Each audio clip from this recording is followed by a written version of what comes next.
I am Gabriel Hayes, 70 years old, and I am a retired engineer. My son Matt and his wife Nicole recently found their dream home, a $600,000 mansion.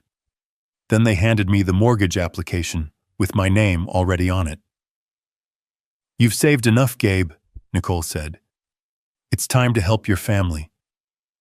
I looked at my only son, the boy I raised, and I said no.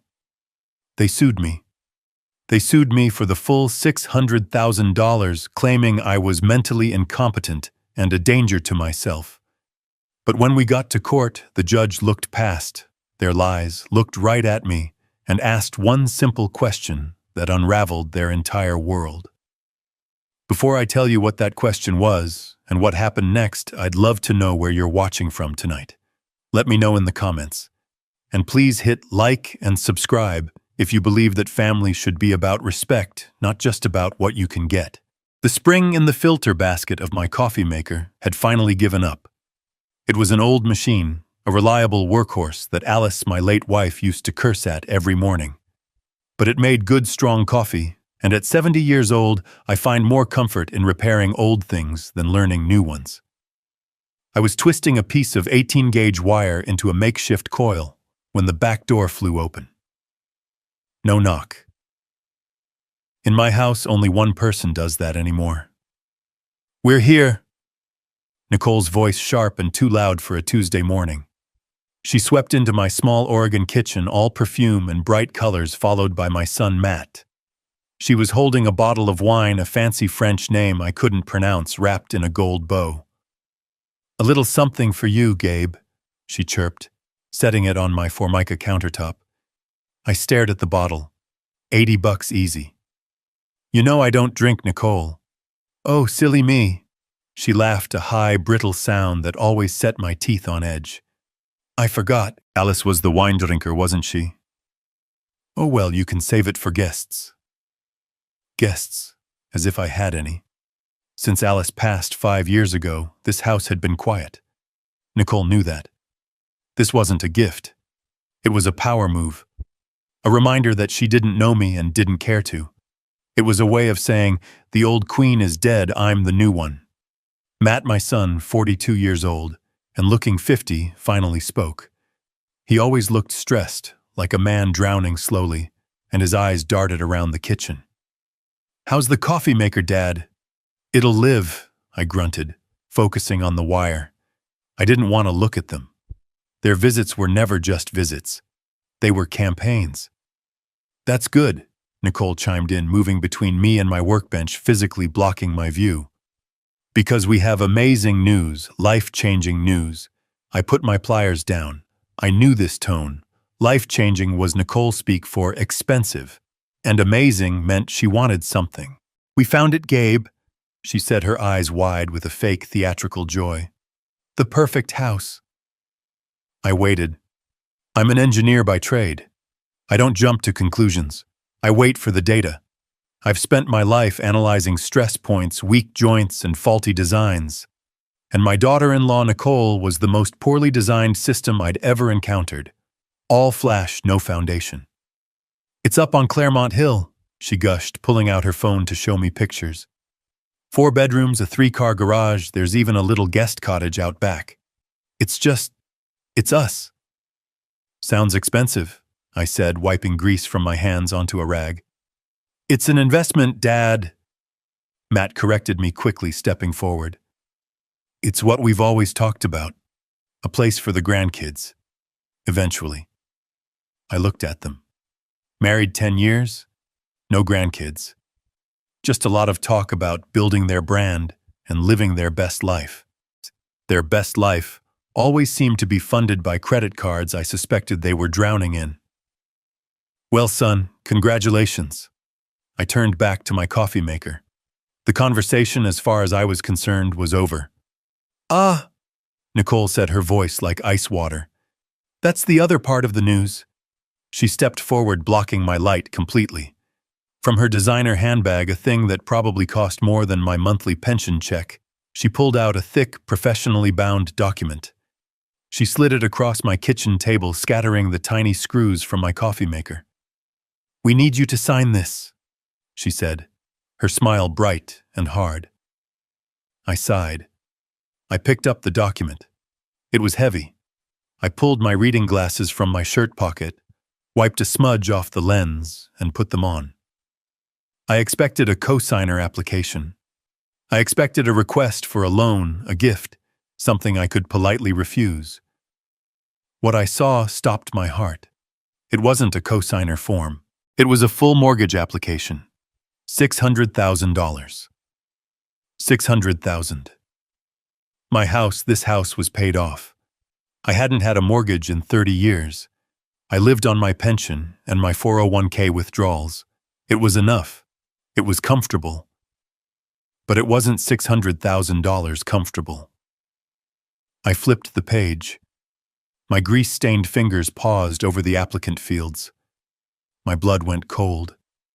It wasn't Matt's name. It wasn't Nicole's. It was mine. Gabriel Hayes, typed neatly in the box labeled Primary Borrower. I took my glasses off. I rubbed the bridge of my nose hard. I put them back on. The name was still there. They weren't asking me to help them buy a house. They were asking me to buy it for them. The kitchen. My kitchen suddenly felt small and hot. The ticking of the clock on the wall, the one Alice bought at a flea market 30 years ago, suddenly sounded like a bah. Tick, tock. I looked up. I don't understand. My voice came out flat. Dangerous. Matt started pacing that nervous shuffle he does when he's cornered. Dad, it's just a formality. The bank, they like your credit profile better. You're stable, retired. You have the 401k, the pension. Your house is paid off. Nicole cut him off. Her sweet, chirpy voice was gone, replaced by the voice of a CEO in a hostile takeover. Gabe, let's be adults here. She sat down at my table, leaning forward, all business. You're 70. You're set. Alice, bless her heart, is gone. You live alone in this big house. I looked around my 2-bedroom, 1.5-bath, 1,500 square foot cottage. It was hardly a mansion. It was just home. You've saved enough, she continued, her voice like sharp little pebbles. You worked your whole life. What's the point of all that saving if you don't use it? It's time to help your family. It's time for you to invest in us. Invest. There was that word again. Alice and I had invested. We invested 45 years in this community. We invested in raising the boy who was now avoiding my gaze. We invested by living below our means, not beyond them. I looked at the paperwork again. $600,000, a 30-year loan. I'd be 100 years old when it was paid off. They weren't asking for an investment. They were asking for my entire financial future. They were asking for my security, my peace of mind, the nest egg Alice and I had painstakingly built so that I would never be a burden on him. And the irony was so thick I could barely breathe. I didn't look at Nicole. I looked at my son. Matt, look at me. He stopped his nervous pacing. Slowly, his eyes. Alice's eyes lifted from the cracked linoleum floor. They were filled with a desperate, pleading weakness I recognized. It was the same look he had when he was 10 and broke Mrs. Henderson's window. It was the same look he had when he was 20 and wrecked my truck. It was the look of a boy who knew he was wrong but was hoping someone else would fix it. Did you read this? I tapped the document. Nicole thinks. I am not asking what Nicole thinks, I said. My voice was quiet, but it cut through the room like a razor. I am asking what you think. You are 42 years old, Matt. Do you think this is acceptable to bring this here to ask your 70-year-old father to sign away his security for a house you can't afford? It's not like that, Dad, he protested, but his voice was weak. She just really wants this house. You don't know how important this is to her. And there it was. The final terrible truth. My son was gone. The boy I raised, the man I thought I knew, had been replaced by this puppet. He was prioritizing his wife's wants over his father's life. He was willing to sacrifice me, his 70-year-old father, on the altar of his wife's ambition. I folded the document neatly in half. The sound was crisp, final, like a judge's gavel. I slid it back across the table. It stopped right in front of Nicole. No. The word hung in the air. The faucet was still dripping. Drip, drip. Nicole's perfectly made-up face went through 3 distinct phases in less than 2 seconds. First, confusion, as if the word no was a foreign language she didn't understand. Second, offense, as if I had slapped her. Third, a cold, hard rage that made her eyes look like chips of ice. "What?" she whispered, her voice tight. I said. I enunciated every syllable, no. Matt looked like he was going to be sick. "Dad, please, you can't just say no. We already put down a deposit. We told the realtor you were on board." A deposit. With what money? My money, the money I suspected they'd been subtly bleeding from me for years. "Then you'd better call that realtor," I said, turning my back on them. I walked to the sink. "You'd better call him and tell him you lied.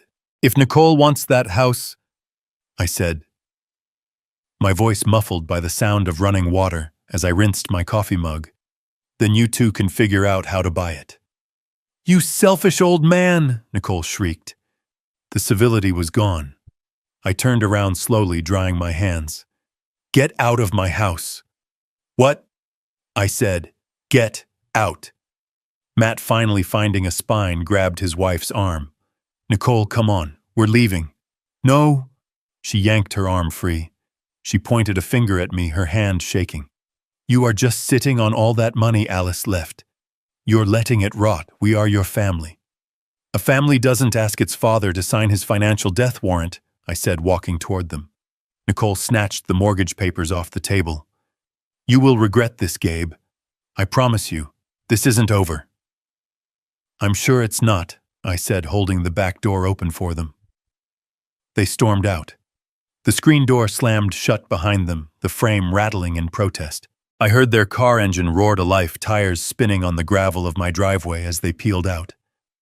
I stood there listening until the sound faded. I went back to the counter. The $80 bottle of wine was still there. I picked it up and walked to the back porch, uncorked it, and poured every last drop onto Alice's dying rose bushes. I sat down on the old porch swing. My hands were shaking.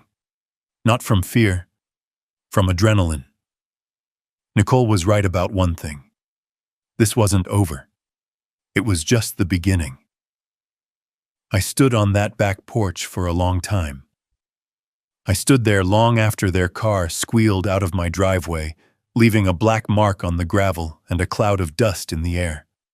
I listened to the sound of their engine fading, taking the last bit of my family's peace with it. I looked at the $80 bottle of wine Nicole had left on my counter. I picked it up, walked back outside, and poured every last drop onto the patch of weeds by the porch steps. The next 2 days were quiet. Too quiet. The silence in the house was heavy, suffocating. I called Matt's phone on Wednesday afternoon. It went straight to voicemail. "Son?" I said, my voice sounding rough. "It's your father. We need to talk." I hung up. He didn't call back. I called again on Thursday, straight to voicemail. This time I didn't leave a message. I am a 70-year-old man. I have earned many things in my life. I will not beg my own son to speak to me. Part of me, the father part, tried to find an excuse. He's embarrassed, I told myself. He's ashamed. He's at home getting an earful from that harpy he married. I told myself they just needed time to cool off. They needed to realize how insane, how disrespectful their proposition had been. I tried to believe that the son I raised, the boy I taught to ride a bike and bait a hook, would eventually remember who he was. I tried to believe that blood was thicker than Nicole's ambition. I was wrong. The proof arrived on Friday. I walked down my long gravel driveway, the Oregon air crisp and damp. My joints always ache in this weather. The mailbox door creaked open. Junk mail, an ad for gutter cleaning, the local paper, and one thin envelope that didn't belong. It was from Bank of America. My heart tightened. I hadn't banked with B of A in 30 years, not since Alice and I opened our joint account at the local credit union. I tore it open right there at the end of my driveway. My eyes scanned the page. It was a form letter. Cold, impersonal corporate. Dear Gabriel Hayes, we regret to inform you that we cannot approve your application at this time. Application. I hadn't applied for anything. I read further down. Your recent application for a $20,000 home equity line of credit. My hand started to shake. $20,000. Has been declined due to recent suspicious activity on your credit profile and insufficient income verification. I read the letter again and again. A line of credit. Against my house. The house I paid off in 1997. The house they just tried to get me to buy for them. It wasn't a coincidence. This wasn't a mistake. This was Plan B, that cooling off period I'd imagined. It wasn't cooling off, it was rearming. The rage from Tuesday, the cold, analytical anger I felt when I saw my name on that mortgage, it came flooding back 10 times stronger. This wasn't just pressure. This wasn't just a disrespectful ask. This was fraud. This was theft. They hadn't just stormed out of my kitchen defeated. They had gone straight home, logged onto a computer, and tried to steal from me. They tried to leverage the equity in my house behind my back to get the money they wanted. And the only reason it failed was because I was an old man living on a fixed pension. Insufficient income verification. They had tried to get the loan using my identity, but without my real financial information. I crumpled the letter in my fist. The silence of the past 3 days hadn't been shame. It had been calculation. I stood there by my mailbox, the empty road stretching out in front of me. I finally understood. I wasn't dealing with a spoiled son and his greedy wife. I was dealing with criminals, and they had already made their next move. It was time for me to make mine. I turned around, marched back up the driveway, and went straight to my phone. I wasn't calling Matt. I was calling my bank's fraud department, and I was going to find out exactly what they had done. I didn't even go back inside the house. I stood right there on the gravel driveway, the damp Oregon air chilling my hands, and I dialed the 1-800 number on the letter with a thumb that was shaking not from cold, but from a cold, hard rage. The phone clicked. A robotic voice answered. Thank you for calling Bank of America's Fraud Protection Department. I hate these automated menus. They're designed to make you give up. I punched 0 over and over until a human finally picked up. Fraud Department, this is Susan. How can I help you? Her voice was bored. She'd probably taken 100 calls like this today. My name is Gabriel Hayes, I said, my voice steady, deceptively steady. I'm holding a rejection letter for a $20,000 line of credit that I never applied for. Oh, I'm very sorry to hear that, sir. Her voice clicked into a professional script. That must be very upsetting. Let me pull up your file. Can you please confirm your social security number? I recited the 9 digits, the 9 numbers that define your entire life in this country. I felt dirty saying them out loud. It felt like a violation. Thank you, Mr. Hayes. One moment. I heard her typing. The silence on the line stretched, filled only by the sound of my own blood roaring in my ears. Okay, she said, her tone suddenly more alert. Yes, I see the application here. It was submitted online at 7:42 p.m. this past Tuesday. Tuesday. The very same day they had stormed out of my kitchen. They hadn't even waited 24 hours. They must have driven straight from my house, furious and rejected, and immediately logged on to try and steal from me. The audacity of it, the speed of it, took my breath away. "Mr. Hayes," Susan said, pulling me back. "I'm here," I said, my voice like gravel. "I want to know what information was used to submit this application." "Sir, I can't." "Susan," I interrupted, but I kept my voice calm. "I am the victim of identity theft. I need to know how compromised I am. Tell me what they used." She hesitated. "I understand. I'm noting the account for fraud." "Okay. The application was submitted using your correct full name, Gabriel Elias Hayes, your correct date of birth, and the correct social security number." "Of course. But that wasn't enough. There are always security questions." "What else?" I pressed. "What did they use for verification security questions? Mother's maiden name."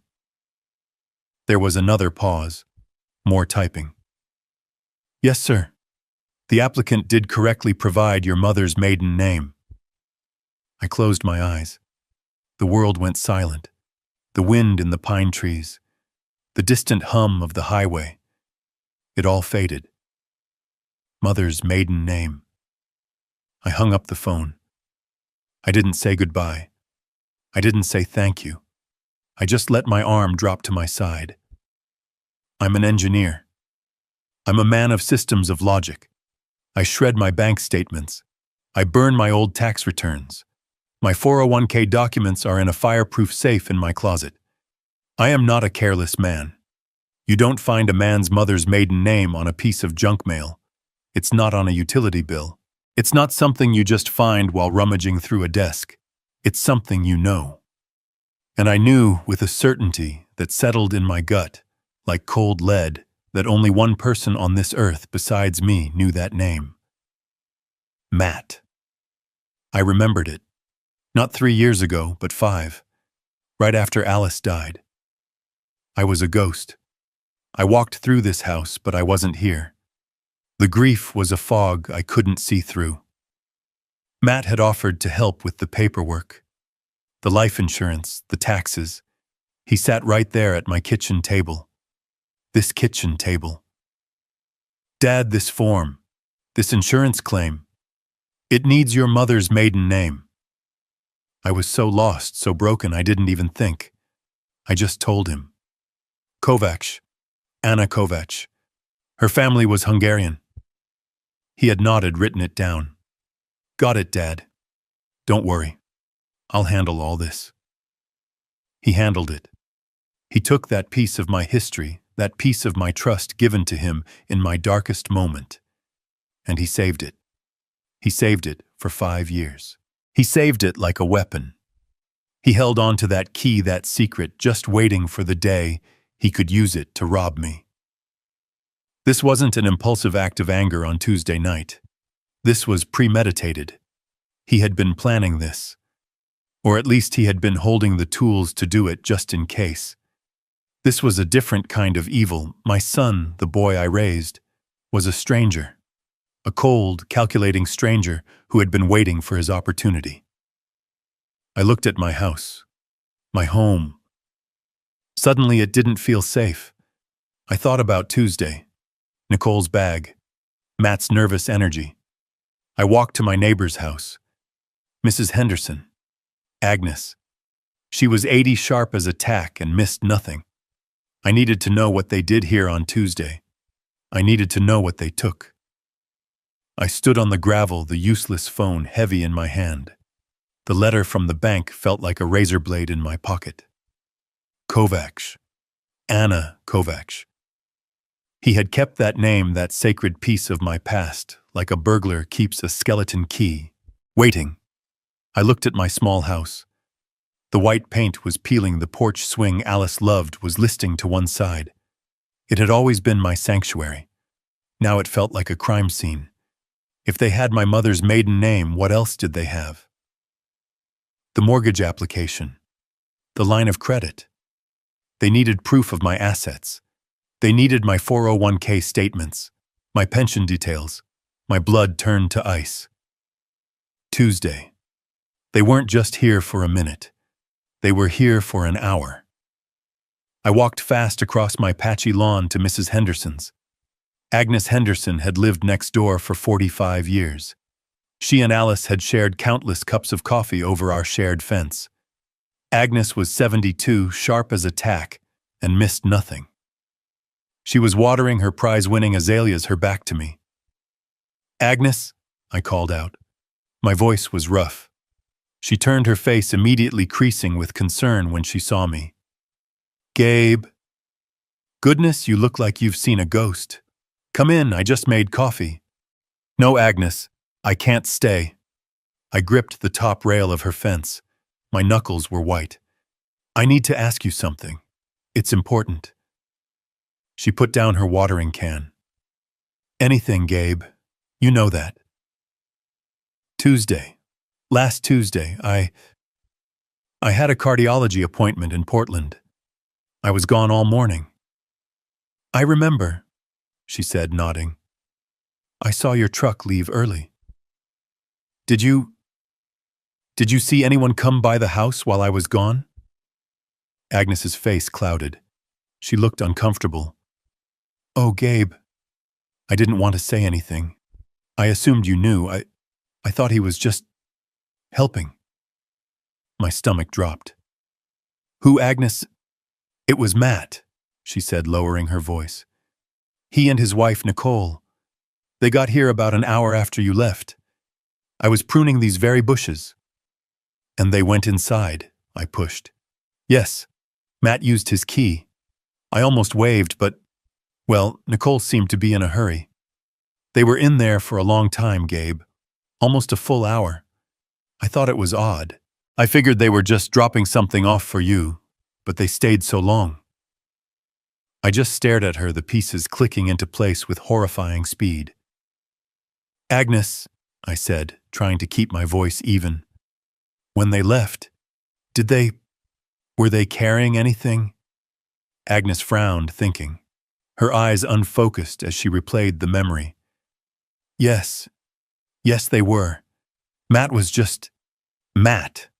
But Nicole, she was carrying that big beige tote bag she always has. The one that looks like it costs a fortune." She paused. "You know, it's funny. It looked heavy, stuffed full. I could see the corners of papers, folders, sticking out the top. I remember thinking, that girl must be bringing work home, but I just figured they'd picked up your mail for you." Stuffed full of papers. I couldn't breathe.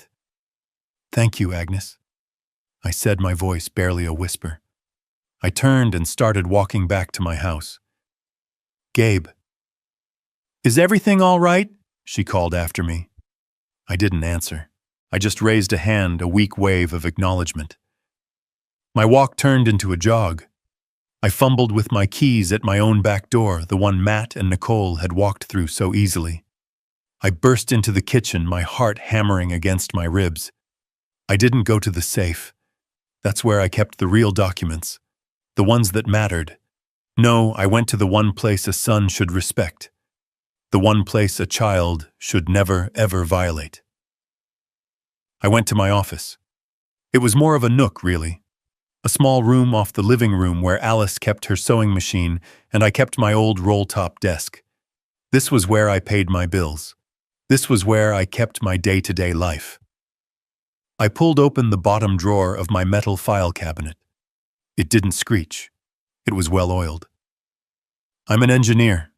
I take care of my tools. But the contents, it wasn't a mess.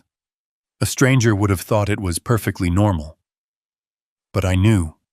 The files were out of order. I am a man of systems. My files are alphabetical. Auto insurance, bank statements, house deed, medical, pension. Pension was filed behind taxes.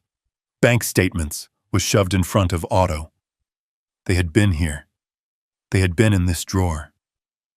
I pulled the folders out one by one, my hands shaking so badly I dropped them on the floor. The pension folder, empty. The 401k statements folder, empty. The tax returns folder. They'd taken the last 5 years. I sank into my old wooden desk chair. It groaned under my weight. They didn't just try to steal my identity. They had stolen it. They had come into my home, my sacred space, and rifled through my life. They had taken the proof of my assets. They were building a case. The mortgage application wasn't Plan A. The fraudulent line of credit wasn't Plan B. They were a coordinated attack. They were trying to find out exactly how much I had, where it was, and how they could get their hands on it. The $600,000 house. That was just what they thought they could get. Now, armed with my 401k statements, my pension details, they were coming back for the rest. I looked at the phone on my desk. The old beige rotary phone that Alice had refused to get rid of. I felt so alone. So utterly and completely alone. This was bigger than me. This wasn't a family squabble. This wasn't a spoiled son. This was a conspiracy. I picked up the receiver. My fingers, stained with grease and shaking with rage, fumbled on the numbers. I couldn't call the police. Not yet. Not on my own son. But I knew who to call. The one man Alice had trusted as much as she trusted me. The only other man on earth who knew the truth. "Peterson Law Offices," a crisp voice answered. "Get me Peterson," I said, my voice breaking. "Tell him it's Gabe Hayes. Tell him it's happening." I didn't bother changing my clothes. I still had grease under my fingernails from that morning's coffee maker repair. It felt like a lifetime ago. I grabbed my keys, walked past my ransacked file cabinet, and didn't look back. The engine of my 1998 Ford F-150 turned over with a familiar, comforting groan. It was an old truck, reliable, honest. It had dents and scratches, and every single one had a story. It was a truck that had never lied to me. I pulled onto the 2-lane highway heading east toward Portland. The 90-minute drive was usually something I enjoyed. I'd listen to the oldies station, watch the tall Oregon pines blur past, and think about what Alice would want for dinner. Today there was no music, just the thrum of the engine and the deafening roar of my own thoughts. $50 million. And my son was trying to steal a few thousand from my 401k. I gripped the steering wheel, my knuckles white. I thought about Matt as a boy. I remembered his 10th birthday. He wanted the new Nintendo. All his friends had one. We didn't buy it for him. Instead, I took him to the workshop and we spent a month building a Pinewood Derby car. He cried at first. But when that car won first place, the look on his face, it wasn't the joy of getting something. It was the pride of building something. That's what Alice and I wanted for him. We wanted him to feel that. We wanted him to stand on his own 2 feet. We always agreed. Alice and I, we talked about it countless nights. We saw what money did to other families. We saw our friends, the Martins, whose son was in and out of rehab, all funded by their trust fund. We saw the Johnsons, whose daughter hadn't worked a day in her life and treated her parents like servants.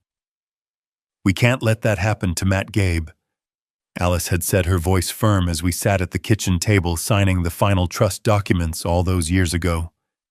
"He has to be his own man. This money, it can't be a gift. It has to be a responsibility, or it will be a curse." So we kept the secret. We lived on my engineer's salary. We saved. We bought this house. We drove this truck. We lived a good, simple American life. And all the while, that other life, the $50 million life, was just sitting there, waiting. Now, as the skyline of Portland pushed up against the gray sky, I felt a cold knot of doubt. Had we been wrong by trying to protect him? Did we just make him hungry? By keeping him from the truth, did we accidentally create this resentment? Did he look at his simple, retired father and feel nothing but contempt? Did he think I was just a foolish old man hoarding a small nest egg when all this time I was guarding a fortress he couldn't even see? I didn't know. I didn't know the man who had rifled through my desk. I didn't know the man who had used his dead mother's insurance claim to steal my mother's maiden name. I only knew one thing. He was my son. And he had declared war on me. I pulled into the parking garage for Peterson's law firm. I didn't have a plan. But I had the truth. And I had a $50 million problem. Peterson's law firm, Peterson Shaw and Associates, took up the top 3 floors of the tallest glass tower in Portland. It was the kind of place that smelled like old money and new carpet. The receptionist, a young woman in a sharp black blazer, looked at me over the rim of her glasses. I knew what she saw. A 70-year-old man in a worn flannel shirt, decade-old jeans and work boots that still had mud on the heels. I still had grease under my fingernails from the coffee maker. I probably looked like I had wandered into the wrong building, like I was looking for the janitor's office. "Gabriel Hayes for Mr. Peterson," I said, my voice quiet. Her eyes widened just a fraction in surprise. She checked her computer. "Oh, yes, Mr. Hayes. Of course. He's expecting you. Right this way, sir." Her "sir" was sudden a pivot from dismissal to deference. Peterson had clearly flagged my name in their system. I was led through a maze of beige walls and abstract art until we reached a corner office with a floor-to-ceiling window overlooking the entire city. And there, sitting behind a desk so large it could have doubled as a boat, was John Peterson. Peterson was my age, but he looked like he'd been carved from granite. Sharp suit, perfect hair, a mind like a steel trap. He'd been my friend since college, long before the money, long before any of it. He was the only man on earth I trusted with the truth. He stood up as I entered, a genuine smile on his face that faded as soon as he saw my expression. "Gabe," he said, shaking my hand. His grip was firm. "You look like hell. What's happened?" I didn't answer. I didn't sit down. I reached into the inner pocket of my jacket. I pulled out the folded, crumpled mortgage application and the letter from Bank of America. I laid them side by side on his pristine, polished mahogany desk. The greasy smudge from my thumb on the bank letter stood out like a scar.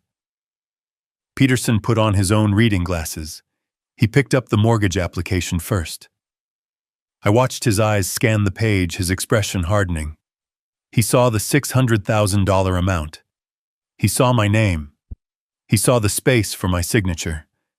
Then he put it down and picked up the rejection letter for the $20,000 line of credit. He read it, his jaw tightening. He looked up at me. He didn't look shocked. He didn't look surprised. He just looked terribly, profoundly sad. "So," he said, his voice a low rumble, "it started."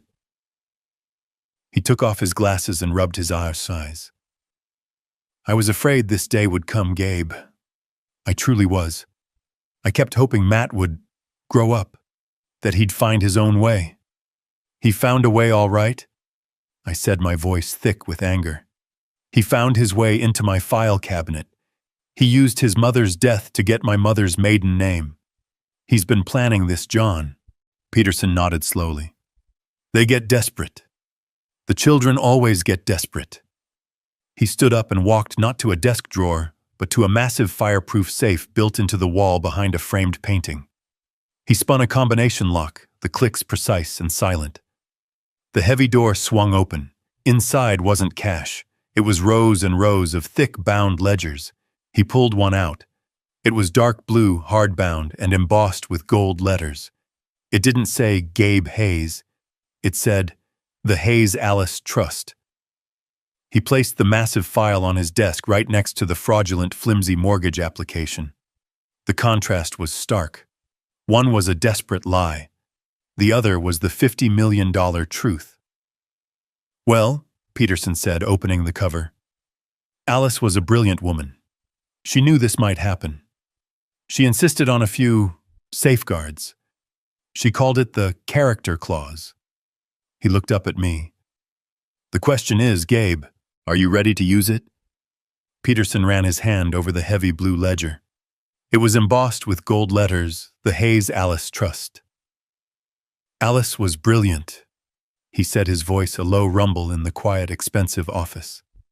She always knew, this day might come." I just nodded. My throat was too tight to speak. Alice always knew. She knew me better than I knew myself, and she knew our son. Let me explain something. Something my son Matt never knew. Something I never told anyone in our small Oregon town. To Matt, to Nicole, to my neighbors. I'm just Gabe Hayes, the retired engineer from the aerospace plant. The guy who lives on his pension and his 401k. The man who drives a 20-year-old truck and spends his mornings trying to fix a broken coffee maker. That's the lie. Or rather, it's the cover story. A cover story Alice and I agreed on 30 years ago. You see, I wasn't just an engineer. I was a very, very good one. Back in the early 80s, long before I went to work for the big plant, I was working in my own garage. I was tinkering. I was obsessed with a single problem: high-temperature friction in turbine engines, and I solved it. I developed a new metal alloy, a ceramic metallic composite that could withstand temperatures that would turn steel to soup. It was lightweight, self-lubricating, and nearly indestructible. I patented it. Hayes Alloy 7B. I thought I'd sell it for a few $1,000. Maybe buy Alice a new car. Instead, a defense contractor, one of the biggest in the world, bought the patent. They didn't just buy it. They bought my life. They bought my silence. They bought my future. They use that alloy in everything now. Jet engines, medical implants, deep-sea drilling equipment. The check they gave me. I still remember Alice and I sitting at our kitchen table, the same table Matt and Nicole just sat at, just staring at it. It had so many zeros I thought it was a typo. $50 million. Alice and I sat at that table for 3 days. We didn't sleep. We just talked. We could have bought a mansion in Beverly Hills. We could have bought a private island. We could have become them. People like Nicole. But Alice, she was the smart one. She was the foundation. Gabe, she said, her hand covering mine. This isn't money. This is poison. It's a curse if we let it be. It will ruin Matt. It will make him weak. We can't let him know. Not until he's a man. Not until he's earned the knowledge. So we made a decision. We called Peterson. We created the Hayes Alice Trust, an irrevocable trust. We locked it away. We put it in investments so secure, so anonymous, that it just grew, silently in the dark. And we went on living. I took the steady, respectable job at the aerospace plant. We lived on my salary. We drove Fords. We saved for Matt's college in a normal savings bond account. We lived on my pension. We lived on my 401k. We lived a good, simple American life. Matt and Nicole, they had just torn my office apart. They had stolen my pension statements. They had stolen my 401k reports. They had stolen my tax returns. They thought they had found my treasure. They were fighting over the bait. They were trying to steal the few $100,000 I kept in my decoy accounts, while the $50 million whale swam right beneath their feet. And they had no idea. Peterson turned a page in the heavy blue ledger. "And here it is," he said, tapping the paper. "Section 4, Article B, the Alice Hayes Character Clause." His voice was flat professional, reading the legal text that Alice had insisted on. "The assets of this trust are designated primarily for the benefit of any and all grandchildren of the creators. The primary beneficiary, Matthew Hayes," he paused, "may only assume a managerial role as executor of the trust upon demonstrating." Peterson stopped reading and looked up at me over the rim of his expensive glasses. "Demonstrating the highest standard of financial responsibility and moral character."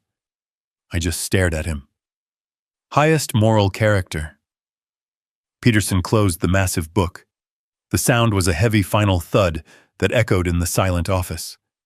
"Your son Gabe, in his desperate, greedy, and frankly stupid attempt to steal what he thought was a few $100,000, has just legally proven that he is morally and financially unfit to ever touch 50 million.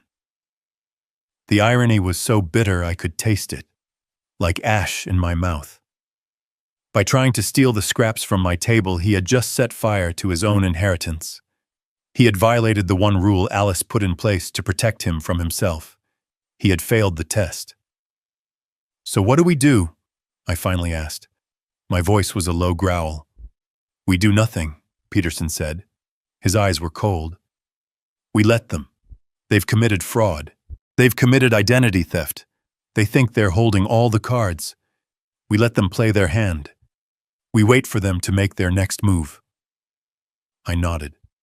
I stood up. I felt heavier, but also clearer. I drove the 90 minutes back to my house. The anger from the morning was gone. It had been replaced by something cold, something hard. I had lost my son, not to death like I lost Alice, but to this, to weakness, to greed, to whatever that woman Nicole had turned him into.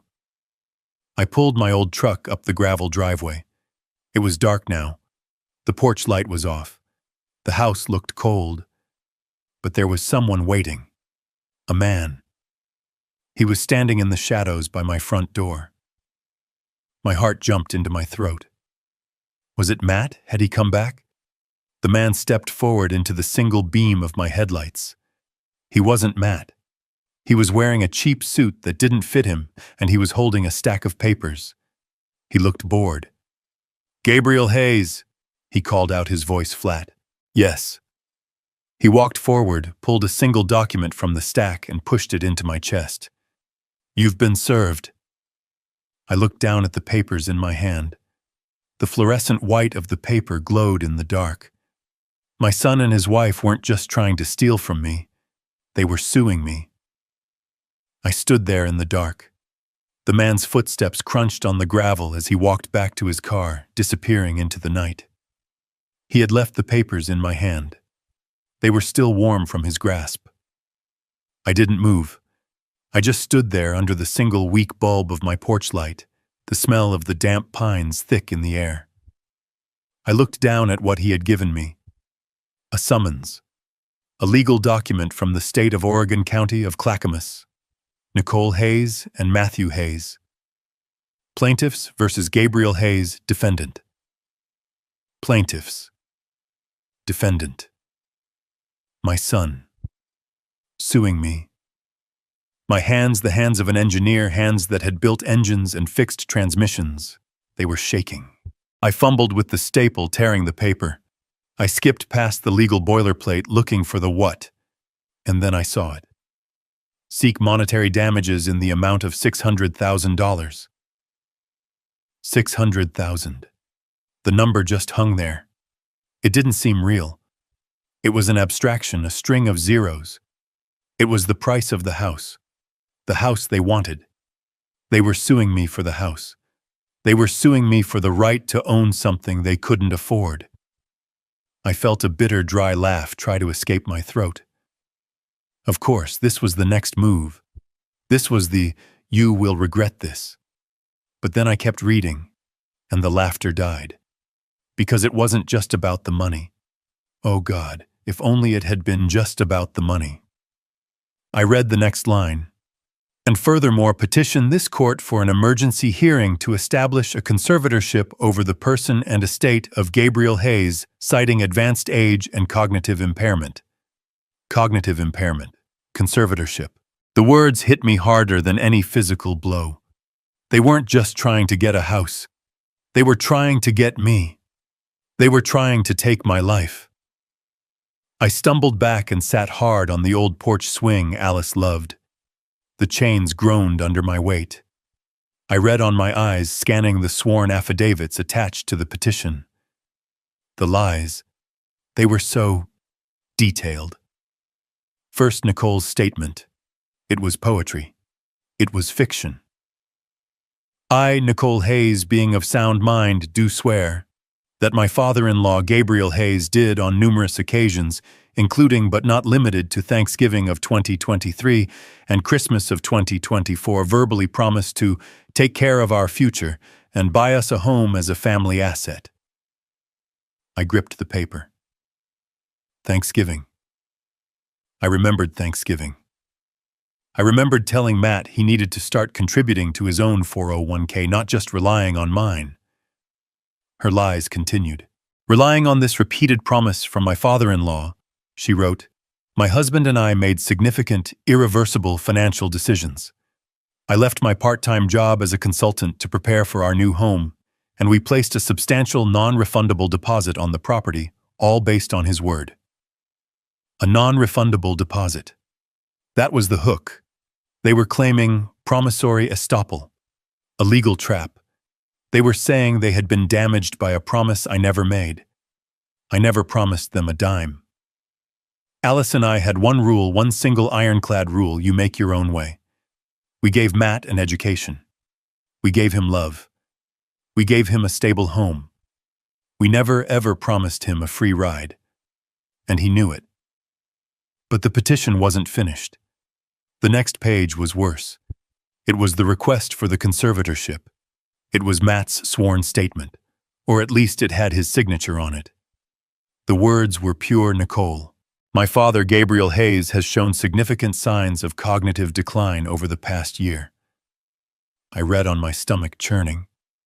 He has become dangerously forgetful. He often misplaces his keys and wallet. He has become reclusive, refusing to see family or friends.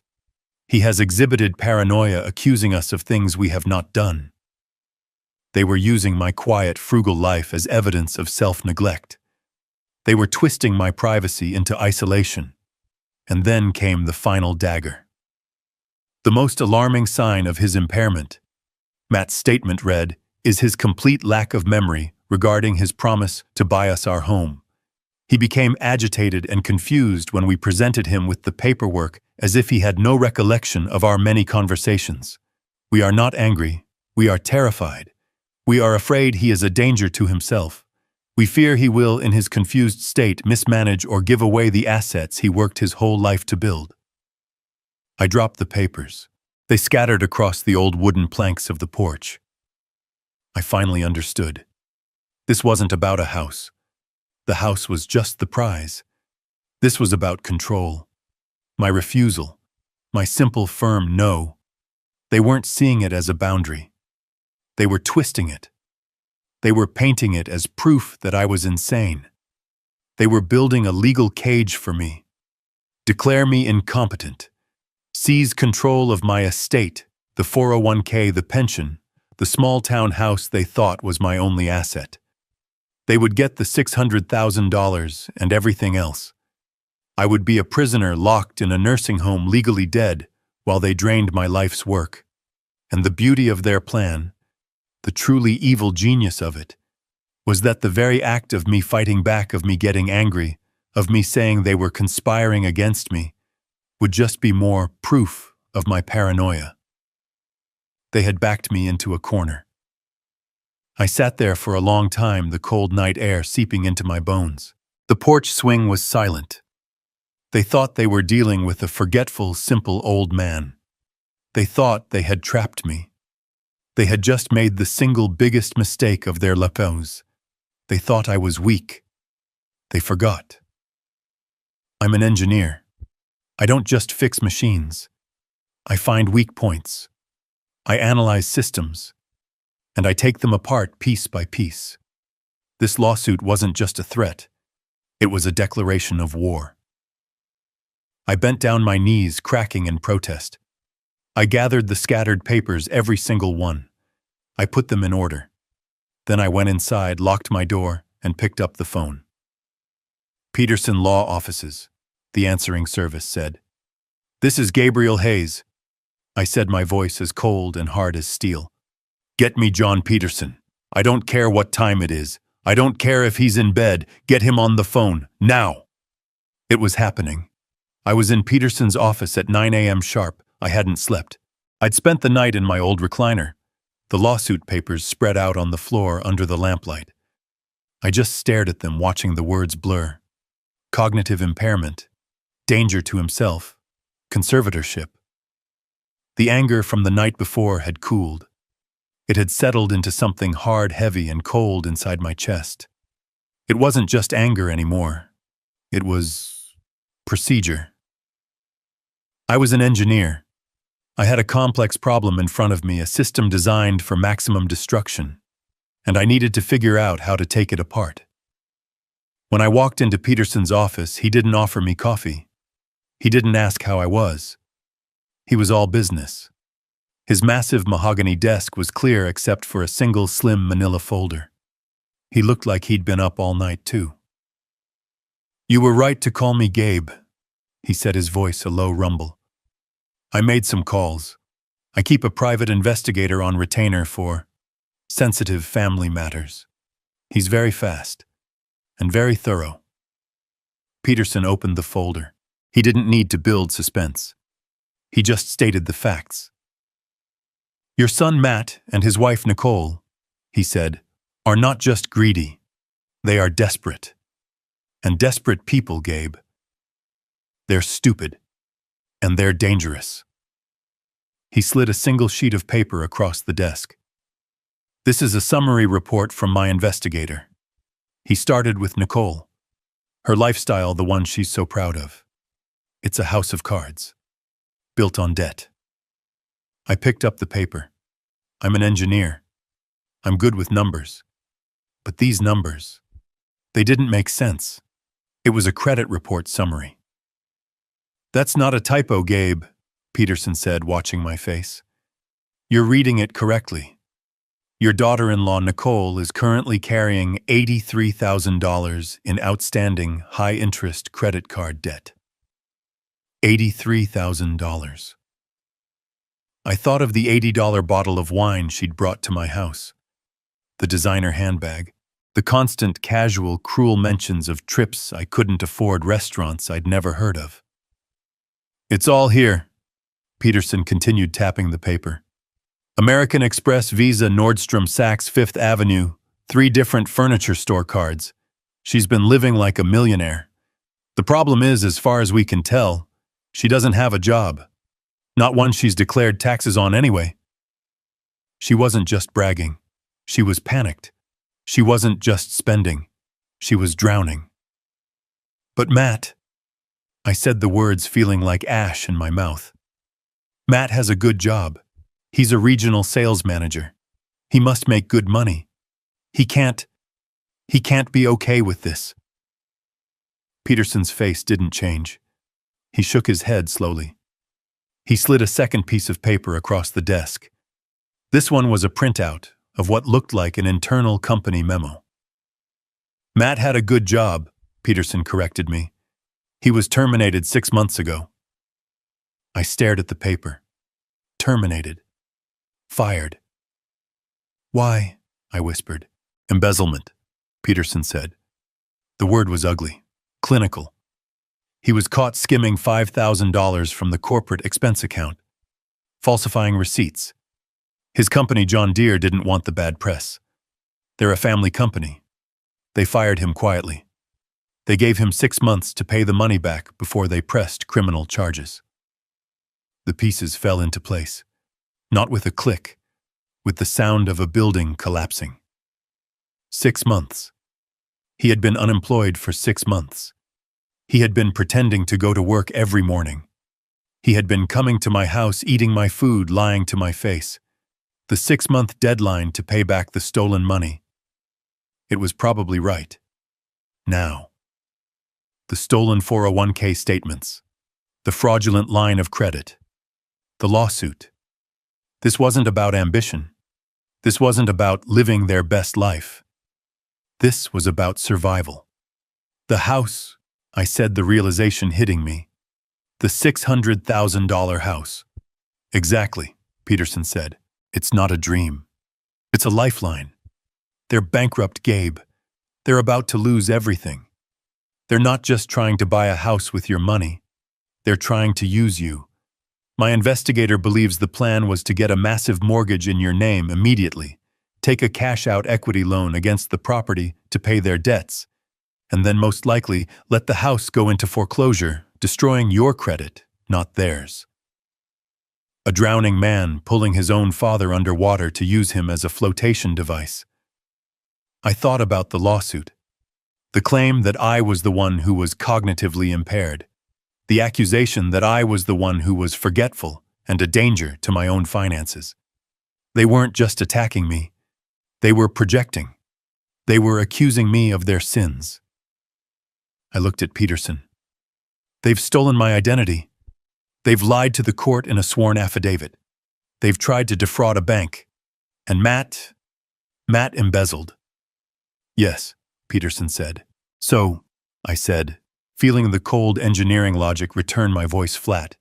They're not just immoral, they're criminals. Peterson nodded. They are. And they've just given us all the ammunition we need. They've handed us the rope. I stood up. I walked to the window and looked down at the city. All those people living their lives completely unaware of the poison flowing just beneath the surface. Good, I said, turning back to Peterson. Because they don't know who they're dealing with. They think I'm a forgetful old man living on a pension. They think I'm weak. They think they've trapped me. I looked at the folder on his desk. The Hayes Alice Trust. The $50 million secret. They have no idea what's coming for them. Peterson allowed himself a thin, cold smile. No, Gabe. They really don't. I got home from Peterson's office with the investigator's report in my briefcase. The house was cold. The coffee maker was still in pieces on the counter. I sat at the kitchen table. The lawsuit papers were spread out on the worn formica. Cognitive impairment. Danger to himself. Conservatorship. The words seemed to pulse in the quiet room. My phone rang. It vibrated on the tabletop, a harsh buzzing sound that made my teeth ache. I looked at the screen. Matt. I let it ring 3 times, each buzz echoing the hollow space where my trust used to be. Then I picked up. I didn't say hello, I just waited. Dad. His voice was small, hesitant. Not the voice of a confident sales manager. Not the voice of a man suing his father. It was the voice of a child testing the waters. What is it, Matt? My voice was flat. Dad, look, Nicole and I, we've been talking. This whole thing has it's gone too far. I waited. I knew this tone. This was the prelude to a request. This lawsuit, he said, rushing his words. It's just paperwork. It's lawyers being lawyers. We don't want this. Nicole doesn't want this. We just want the house. I could hear Nicole whispering in the background, sharp and urgent. Tell him the deal. Look, Dad. Matt said, his voice suddenly stronger, rehearsed. We can make this all go away. Right now. We call the lawyers. We drop the lawsuit. We drop the conservatorship petition. Everything. It all goes back to normal. All you have to do is sign the mortgage papers. I almost laughed. A dry, bitter sound. It was so arrogant.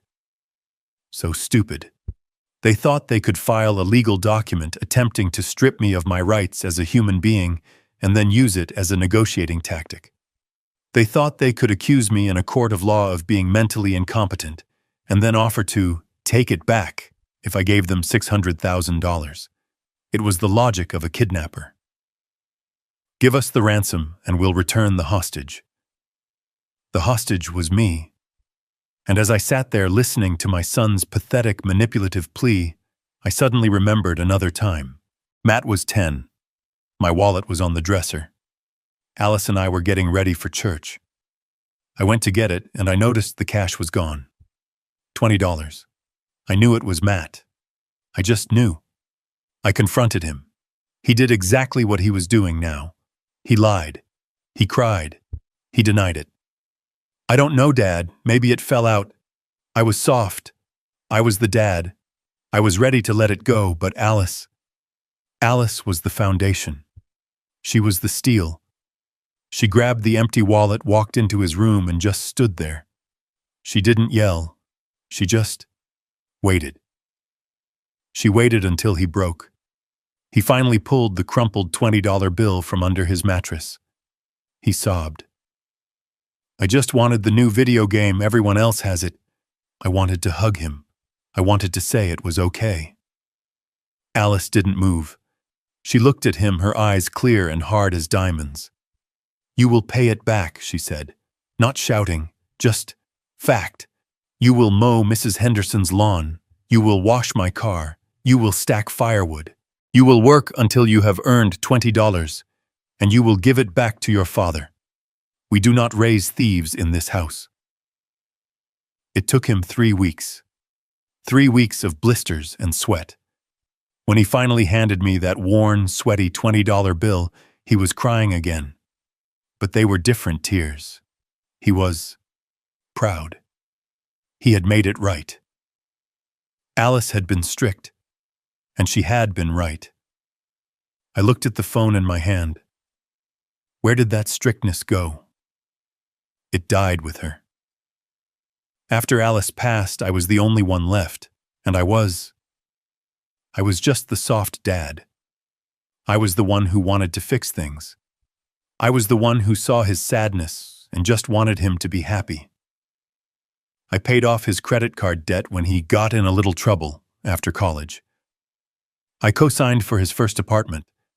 I loaned him money for his wedding to Nicole, money I knew I'd never see again. I hadn't been a father. I had been an enabler. Alice hadn't just been raising a son. She had been managing a flaw, a fundamental weakness in his character. And when she died, the dam broke. I hadn't just lost my wife 5 years ago. I had lost my son, too. I just didn't know it until now. This monster on the phone. He wasn't created by Nicole. He was allowed by me. Dad. Matt's voice was tinny nervous. Dad, are you there? Did you hear me? It's a good deal. We'll drop the lawsuit. You just have to sign. The memory of Alice, of her strength, her iron will. It settled over me like a cloak. I finally understood what she would have done. She would have made him face the consequences. My softness was the disease. It was time for the cure. No, I said. What, Dad? It's a good deal. Everyone wins. No, I said again, and this time my voice wasn't weak. It wasn't the voice of a soft, grieving widower. It was the voice of Gabriel Hayes, the engineer. The man who built things that last. You filed a lawsuit, Matt, I said, my voice cold. You signed your name to a document that calls me insane. You accused me of being a paranoid old fool. Dad, that was just lawyer talk, he said, his voice rising in panic. It didn't mean anything. It meant everything, I said. You put this in front of a judge. You wanted the court's opinion. Now, you're going to get it. Dad, no. Wait, we can fix this. Don't do this. I'll see you in court, son. I hung up the phone. I looked at the lawsuit papers. I looked at Peterson's report. The battle was just beginning, and I was finally ready to fight. I hung up on Matt. I'll see you in court. The words tasted like acid. I needed air. I needed normal. My truck felt like a cage. Peterson's office was a fortress, and my house was a crime scene. I needed normal. I drove to the Roundup Cafe. It's a small place on Main Street. I've been eating breakfast there every Friday for 30 years. Alice and I had our own booth. Booth number 4, the one by the window. After she passed, I kept coming. It was routine. It was comfort. The bell over the door chimed just like it always does, and the entire cafe went silent. It wasn't just a lull in conversation. It was a stop. Forks on plates stopped scraping. Conversations died mid-word. It was the kind of silence you get when a cop walks into a rough bar or when the town pariah walks into church. Brenda, the owner, was behind the counter. She's a tough woman my age who's probably poured me 1,000 cups of coffee. She usually yells, "Hey Gabe," the usual. She didn't yell, she saw me. Her face tightened, and she immediately looked down, busying herself by wiping a counter that was already clean. I felt cold. a chill that had nothing to do with the Oregon weather. I walked toward my booth. I could feel the eyes on me. Every person in that diner, the ranchers in their work coats, the old-timers at the counter, they were staring. I slid into booth number 4. The vinyl was cracked in the same places. It still smelled like maple syrup and old coffee, but it felt wrong. It felt hostile. Brenda finally came over. She wasn't carrying a coffee pot. She was holding a menu I hadn't looked at since 1995. "Can I help you, Mr. Hayes?" she asked. "Mr. Hayes, not Gabe, not the usual. Mr. Hayes." I looked up at her. Her face was a polite professional mask. The warmth I'd known for 30 years was gone. "Brenda," I said, my voice confused. "It's me, Gabe." "I know who you are, sir," she said, her voice flat. "What can I get you?" Just the usual, Brenda. Black coffee." "Right away." She turned and walked off. She didn't stop to chat. She didn't ask about the truck. She didn't mention the rain. She came back, slapped the mug down so hard the coffee sloshed onto the saucer and left. The silence in the cafe broke, but it didn't go back to normal. It was replaced by a low, buzzing murmur. Whispers. I tried to ignore it. I tried to drink my coffee. It tasted burnt. I picked up the local paper, but I couldn't read the words. I was listening. I couldn't help it. "Suing his own son," I heard from the booth behind me. No, that was wrong. They were suing me. "Poor Nicole," a woman's voice said from the counter. She just looked devastated. Said they're just trying to help him.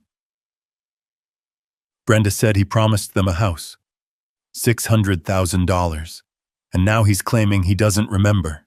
Just forgot. Like it was nothing. It's the confusion, that's what I heard. Sad, really. He was always such a nice man. Confusion, forgot. Sad. The words from the lawsuit. I felt my stomach clench. This wasn't just diner gossip. This was a campaign. This was Nicole. She hadn't just filed a lawsuit. She had gone to work. She had come here. She had sat at this counter. And she had cried. She had cried her crocodile tears and told them all her story. The story of the forgetful, cruel old father-in-law and the loving, worried children who just wanted to help. She was poisoning the well. She was turning my town, my home, against me. This wasn't just about winning in court. This was about destroying my reputation. It was about isolating me. It was about making sure that when I did fight back, everyone in town would just nod sadly and say, "See, he is paranoid. He is confused. Poor man." She was building her case in the court of public opinion. I looked up from my coffee. At the counter, Bill and Jerry, my fishing buddies, were finishing their eggs. They saw me looking. Bill dropped his gaze. "Jerry," he turned his back, deliberately. That was it. That was the final nail. They had known me for 40 years. We had buried friends together. We had watched our children grow up. And one tearful, slanderous story from a 40-year-old woman they barely knew. And I was out. I was the crazy old man. I pulled a $5 bill from my wallet and dropped it on the table. The coffee was untouched. I stood up. The whispering stopped again. That heavy, judgmental silence fell over the room. I walked toward the door. I didn't run. I am Gabriel Hayes. I am not a coward. I walked slowly, my head held high, feeling every single pair of eyes on my back. I pushed the door open. The bell chimed, announcing my exit. I stepped out into the cold, clean air. It felt good to breathe again. I had just lost my son. I had just lost my town. This was no longer about a house. This wasn't even about the $50 million Peterson was guarding. This was about my name. This was about my mind. And I would sooner burn my entire fortune to the ground than let them take that from me.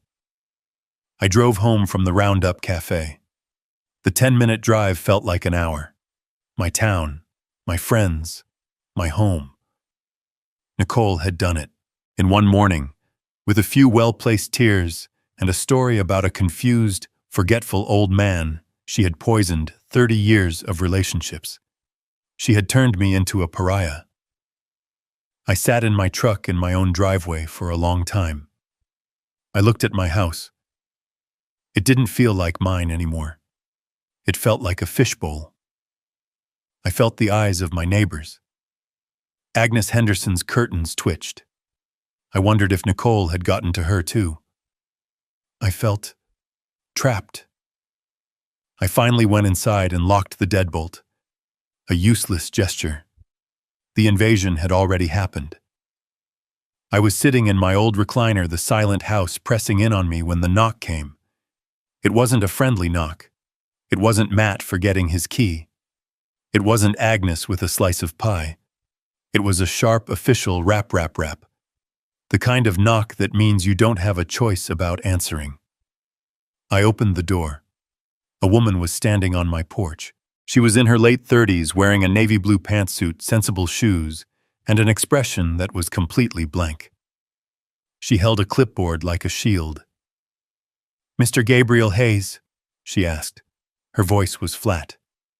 "Yes." She held up a laminated ID badge. "My name is Ms. Evans. I'm with Adult Protective Services." The words just hung there in the cold afternoon air. Adult Protective Services. My stomach turned to ice. This was it. This was the next step in their attack. They hadn't just told people I was crazy. They had reported me to the government. "May I come in, Mr. Hayes?" It wasn't a question. I stepped aside. I felt like a criminal in my own home. She walked in, not wiping her feet, her eyes scanning everything. She didn't look at my family photos. She didn't look at the beautiful ship in a bottle I spent a winter building. She looked at the dust on the end table. She looked at the stack of old newspapers by my chair. She sat at my kitchen table, the same table where Matt and Nicole had sat just days before. She placed her clipboard down. "Mr. Hayes," she began, her voice a monotone drone. "We received a detailed report this morning. An anonymous report, expressing serious concern for your welfare." Anonymous. I almost laughed. I could hear Nicole's voice in that word. The feigned concern. The crocodile tears. "The report alleges," she consulted her notes, "severe self-neglect, social isolation, and signs of increasing paranoia." Paranoia. There was that word again. The word from the lawsuit. "I'm fine," I said. My voice was rough. "That's what we're here to determine," Ms. Evans said, clicking her pen. "I just need to ask you a few routine questions. This is for your own protection, sir." The humiliation felt like a physical weight pressing me down into the chair. This woman half my age was here to protect me from myself, all based on the lies of a desperate, greedy woman and the son who enabled her. "What did you have for breakfast today, Mr. Hayes?" The question caught me off guard. "What? Your breakfast?" she repeated, her eyes unblinking. "The report says you're not eating properly." I thought back. The coffee maker. The call from the bank. The trip to the diner. The coffee I hadn't drunk. "I had coffee," I said. "I wasn't hungry." She wrote something down. I could hear the scratch of her pen. It sounded deafeningly loud. "Are you taking all your prescribed medications?" I held up my hands. "I take one pill, for blood pressure, every morning. I haven't missed a day in 10 years. She wrote, "The report says you've been confused, forgetful. Are you aware of what day it is, Mr. Hayes?" I stared at her. "It's Friday." "And the month?" "It's October. It's October 19th. And the year? It's 2025. And who is the President of the United States? I gave her the name. I felt my face flush with anger. I am an engineer. I designed fuel system components for aerospace.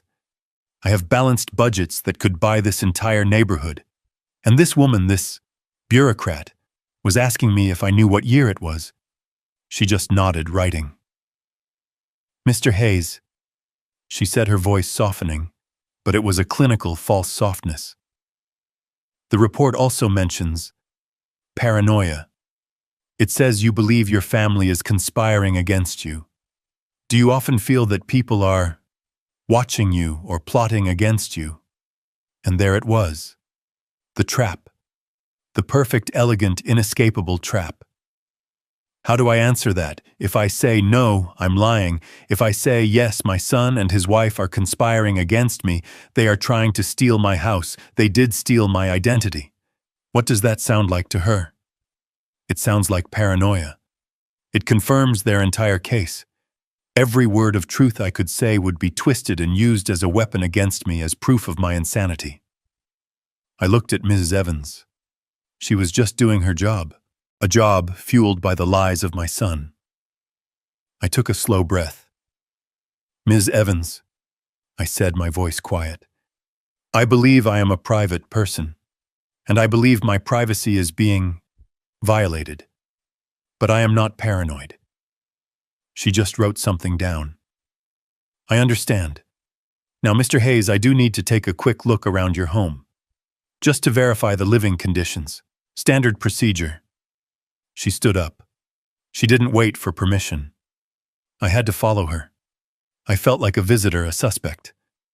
I watched this stranger walk through my life, judging every corner of it.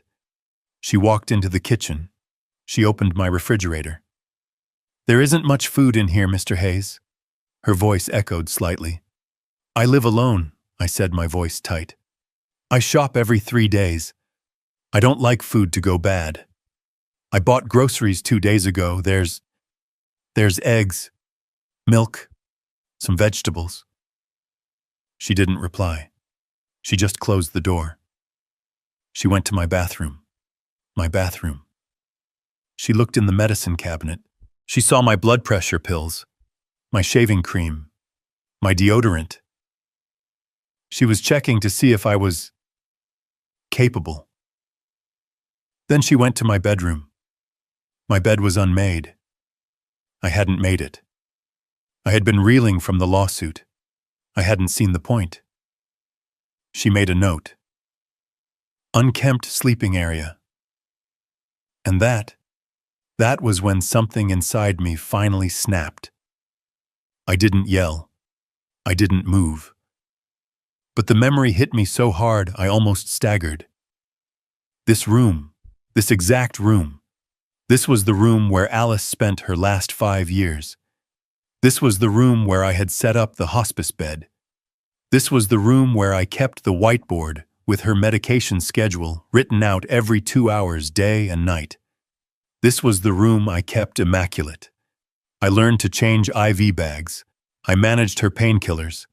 I sat in that very chair in the corner, holding her hand for 1,825 nights. I had been a caregiver. I had kept another human being alive, comfortable and dignified through the worst battle of her life. And this woman, this stranger, sent here by the son I raised while I was caring for his mother, was standing in my bedroom marking me down as unclean because my bed wasn't made. The rage was so pure, so white-hot, I thought it would burn me from the inside out. I said nothing. Ms. Evans finally clicked her pen shut. She turned to me in the hallway. Mr. Hayes, she said back to her neutral bureaucratic tone, the report from your family is detailed, and while you present as coherent, there is a significant discrepancy between their claims and your presentation. There's a discrepancy because they are lying, I said, my voice shaking with contained fury. That's one possibility, she said, not blinking. The other possibility is that you are suffering from anosognosia, a condition where you are unaware of your own deficit. Anosognosia, a clinical-sounding word for crazy. Your family has filed a formal petition with the court for conservatorship, she said. The report I file today will be added to that case. Given the conflicting information, I am legally obligated to recommend a full, independent cognitive and psychiatric evaluation. She expected me to fight her. She expected me to yell, to refuse, to prove I was the paranoid, agitated old man they said I was. I did the opposite. I took a deep breath. I smoothed the front of my flannel shirt. Good, I said. Ms. Evans blinked. Good? Yes, good. I looked her right in the eye. Set it up. I want the full evaluation. I want the best psychiatrist you have. I want the most thorough, invasive, difficult test in your arsenal. Her professional mask slipped. She looked confused. I have nothing to hide, Ms. Evans, I said, opening the front door for her. My family wanted a fight. They've been attacking me from the shadows. I smiled. It wasn't a nice smile. I can't wait to fight them in the light. Ms. Evans left. I stood in my hallway, the silence of the house rushing back in. But it was different now. It was the silence of a home that had been violated, inspected, and judged. I walked into my bedroom and looked at the unmade bed, the indentation on the pillow where my head had been. Unkempt sleeping area. I felt a cold, clean rage, an engineer's rage. It wasn't hot. It was precise. The evaluation was scheduled for the following Monday. It was 3 hours of methodical insults. A psychologist, a man younger than my son, asked me questions in a soft, condescending voice. Can you draw me a clock, Mr. Hayes? Set the hands to 11:10. I drew the clock. I'm going to give you 5 words. I want you to remember them. Person, woman, man, camera, TV. I'll ask you for them again in 15 minutes. I nodded. I listened to his questions. I answered. I repeated his 5 stupid words. I subtracted 7 from 100 over and over all the way down. At the end, he sighed, putting his own clipboard down. Well, Mr. Hayes, he said, sounding almost disappointed, your cognitive function is perfectly normal. In fact, your recall and logic scores are in the 99th percentile for your age group. You're sharper than most 50-year-olds I see. The Adult Protective Services case was officially closed 2 days later. No findings of impairment. Case closed. I thought for one foolish, naive second that this would be the end. I thought Matt and Nicole, faced with an official report stating I was perfectly sane, would be ashamed. I thought they would retreat. I was wrong. They weren't ashamed. They were emboldened. The call came from Peterson a week later. Gabe, he said, and his voice was different. It wasn't sad. It was hard. They're not backing down. What are you talking about, John? I said. The APS case is closed. I passed their tests. It's over. No, it's not, Peterson said. That's the truly evil part. They filed a new motion with the court this morning, and they attached the APS report as evidence. But the report cleared me. Gabe, Peterson said, and I could hear him turn a page. They didn't attach the final report. They didn't attach the psychologist's evaluation. They attached the initial complaint. The one Ms. Evans filed. The one that alleges you are paranoid. The one that recommends an evaluation. They're presenting the accusation as if it's the finding. I sat down. My legs went weak. They are using their own slander, I whispered, as corroborating evidence for their lawsuit. It's a classic dirty move, Peterson said. They're painting a picture for the judge. Look, Your Honor, we're not the only ones worried. Even APS had to get involved. He's a ticking time bomb. He's paranoid. He's a danger to himself.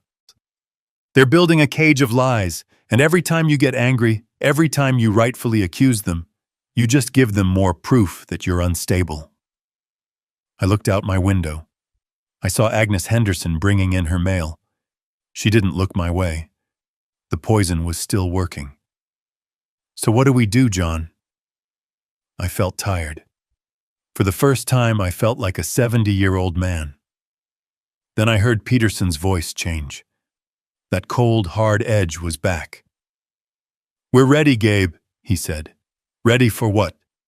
"I got the last of the reports back. The ones we ran. The ones that show Matt was fired for embezzlement. The ones that show Nicole is $83,000 in the hole. The ones that show they are both, legally speaking, bankrupt." I stood up. I felt the strength return to my legs. "They've made their case, Gabe," Peterson said, and I could almost hear him smile. It was not a nice smile. "They think they're putting a confused old man on trial. They think they're fighting for your 401k. He paused. "They have no idea. They're about to face a $50 million financial indictment. The Clackamas County Courthouse is not an impressive building. It's a block of beige concrete and dark glass built in the 70s that smells like stale coffee and floor wax. It's a place for speeding tickets and property disputes, not high-stakes drama."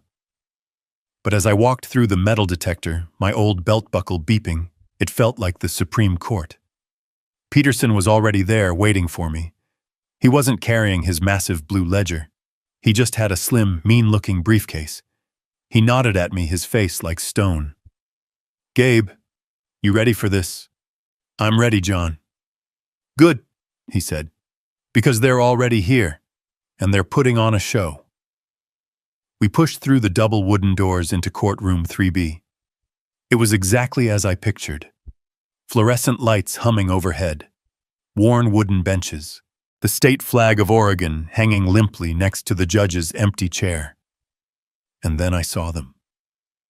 They were sitting at the plaintiff's table side by side, my son Matt and his wife Nicole, and they were in mourning. I stopped. I actually stopped in the aisle. Nicole was dressed head to toe in a severe, expensive-looking black suit. Not navy, not charcoal. Black. Funeral black. Her hair was pulled back in a tight, joyless bun. She had a single strand of pearls on. Alice had a strand just like that. The sight of it made my stomach clench. She wasn't looking at me. She was staring straight ahead, her expression one of profound, tragic sadness. In her hand, she held a small, white, lace-edged handkerchief. Every few seconds, she would lift it not to her eyes, but to the corners of her eyes. A delicate, practiced dab, dab, dab. There were no tears. It was just the gesture. A performance for the judge, for the court, for anyone who was watching. And Matt, my son. He was in a dark suit, too. His face was pale. He looked somber. He looked like a man burdened by a terrible, necessary responsibility. The dutiful son forced to make the hardest decision of his life. He saw me. His eyes met mine for a second. I saw no guilt. I saw no shame. I saw pity. He pitied me. He genuinely believed the lie they had constructed.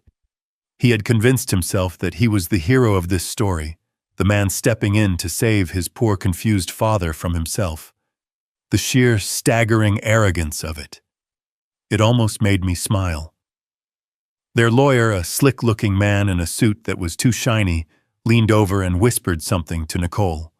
She nodded, her face a perfect mask of sorrow, and dabbed her eyes again. They were mourning me. They were sitting in a courtroom dressed for my funeral, trying to bury me while I was still standing right in front of them. They were acting out the final scene of their play, the tragic end of poor old Gabe. I walked past them, my work boots echoing on the linoleum floor. I sat down at the defendant's table next to Peterson. I didn't look at them again. I looked at the empty judge's bench. They had built their entire case on a lie. That I was weak. That I was confused. That I was forgetful. They had no idea that I remembered everything. The bailiff stepped forward. All rise. The performance was about to begin. Their lawyer, the one with the suit that was too shiny, stood up. The plaintiffs call Nicole Hayes to the stand. The entire courtroom watched her. She moved as if she were walking on glass. Her steps were slow, her head bowed. She held that ridiculous lace handkerchief in one hand. She looked like the perfect image of a grieving daughter forced to do something terrible but necessary. She was a professional. This was her Super Bowl. She took the oath, her voice a soft, trembling whisper. I do. Her lawyer, a man named Snyder, approached her with a look of profound paternal sympathy. Mrs. Hayes, he said, his voice dripping with compassion. I know this is incredibly difficult for you. Can you please tell the court in your own words about your relationship with your father-in-law? Nicole looked at me. She actually looked right at me, her eyes brimming with what a stranger would call sadness. I knew what it was. It was triumph. Gabe, Dad. She began, her voice cracking perfectly on the word Dad. He's the kindest man I've ever known. When I married Matt, he welcomed me. He is my father. She paused. Dab, dab, dab with the handkerchief. But over the last year, especially since Alice passed, he's changed. Snyder prompted her gently. Changed how, Mrs. Hayes? He's just not there anymore, she whispered as if the admission pained her. He's confused. He's so forgetful. And he's a danger to himself. I gripped the edge of the defendant's table. Peterson put a hand on my arm, a silent wait. A danger? Snyder asked, his brow furrowed in concern. Those are strong words. Can you give the court an example? Oh, God, she said, closing her eyes as if reliving a trauma. Last month, Matt and I, we always check on him. We try to. He gets so agitated. When we do, but we worry. We went over and the house was cold, and it smelled of gas. She was lying. A complete, total fabrication. My stove is electric. He had turned on the gas stove, the burner, but not the flame, she sobbed. He was just sitting in his chair in the living room reading the paper. The entire kitchen was filling with gas. If we hadn't gotten there, if we hadn't... She broke down, a quiet, theatrical sob into her handkerchief. Matt at his table put his head in his hands, playing his part. The traumatized son. That's horrifying, Snyder said, letting the image hang in the air for the jury. And has there been anything else? He gets lost, she said, her voice small. He's lived in this town for 45 years. But last week, he went to the Roundup Cafe, a place he's been to 1,000 times, and he called Matt. He was crying. He was disoriented. He said he didn't know where he was. He didn't know how to get home. The diner. She was twisting it. She was twisting the day they turned their backs on me into proof of my insanity. The audacity was breathtaking. So, Snyder said, pacing, he's forgetful. He's a danger to himself. Now, let's talk about this lawsuit. Your petition claims he made a financial promise to you. Can you explain that?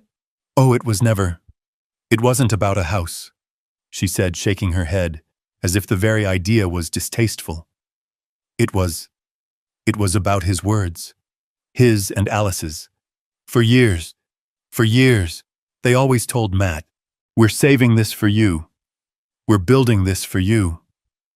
When we're gone, the family will be taken care of.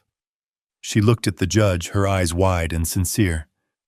Your Honor, Gabe promised us. He promised he would help us. He promised he would invest in us. We trusted that promise. It was a family promise. And what happened when you tried to act on that promise? Snyder asked. Nicole's face darkened with a new, different kind of sadness. The sadness of a victim. We We found our dream home, the home we wanted for our future children. We were so excited. We brought him the paperwork. It was just a formality. We thought he'd be happy for us. And was he? She took a sharp, shaky breath. He was a different person. His eyes, they were cold. He accused us. He accused Matt of trying to steal from him. He called me. He called me names I can't repeat in court. Another lie. I hadn't called her anything. I had just said no, but no wasn't dramatic enough for her story. He threw us out, she said, her voice rising in remembered panic. He threw us out of his house. He was violent in his refusal. He wasn't confused anymore. He was mean. That's when we knew. That's when we realized the man we loved, our father, was gone. Replaced by this angry, paranoid stranger. She had done it. She had painted the perfect picture. I wasn't just a forgetful old man. I was now a volatile, angry, paranoid old man, a danger to myself and to others. Snyder let her words hang in the air. He walked back to his table, then turned as if struck by a final noble thought. So, to be absolutely clear, Mrs. Hayes, this petition, this lawsuit, it's not about money, is it? It's not about the $600,000. This was the moment, the climax of her performance. She turned her gaze from her lawyer to the judge. The judge, a woman in her 60s with intelligent, tired eyes, looked back at her unblinking.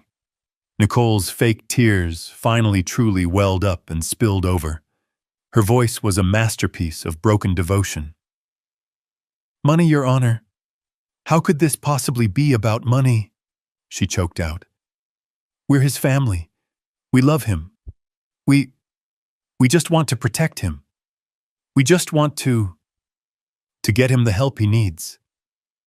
We want to manage his affairs so he can't hurt himself, so he can live out his years in safety and dignity.